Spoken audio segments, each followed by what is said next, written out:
ঘোষণা। এই মর্মে সর্বসাধারণের অবগতির জন্য জানানো যাচ্ছে যে 23 সেপ্টেম্বর 2024-এর পর থেকে সিলেট মহানগরীর প্রধান সড়ক সহ গুরুত্বপূর্ণ সকল সড়কে ব্যাটারি চালিত রিক্সা, অটোরিক্সা এবং রেজিস্ট্রেশনবিহীন অবৈধ 4 স্ট্রোক সিএনজি সহ এই ধরনের সকল অবৈধ যানবাহন চলাচল সিলেট মেট্রোপলিটন পুলিশের ট্রাফিক বিভাগ নিষিদ্ধ ঘোষণা করেছে।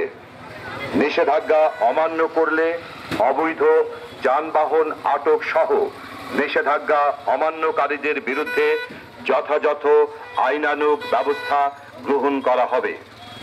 এছাড়াও সিএনজি চালিত 4 স্ট্রোকের মালিক ও চালকগণের অবগতির জন্য জানানো যাচ্ছে যে সিলেট বিআরটিএ কর্তৃক নির্ধারিত যে সমস্ত 4 স্ট্রোক সিএনজি সিলেট মেট্রোপলিটন এলাকায় চলাচল করবে, আগামী 7 দিনের মধ্যে সেগুলোতে সবুজ রঙের উপর হলুদ বর্ডার দিয়ে চিহ্নিত করতে হবে এবং এতৎসঙ্গে মেট্রো এলাকার বাইরের 4 স্ট্রোক সিএনজিতে সবুজ রঙের উপর সাদা রঙের বর্ডার দিয়ে চিহ্নিত করতে হবে।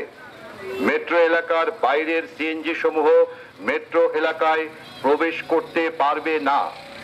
দেশের প্রচলিত আইনের প্রতি শ্রদ্ধাশীল থেকে সিলেট মেট্রোপলিটন পুলিশের ট্রাফিক বিভাগকে এই কাজে সহায়তা করার জন্য সম্মানিত নাগরিকগণ, মোটরযান মালিক ও চালকগণকে অনুরোধ করা হলো।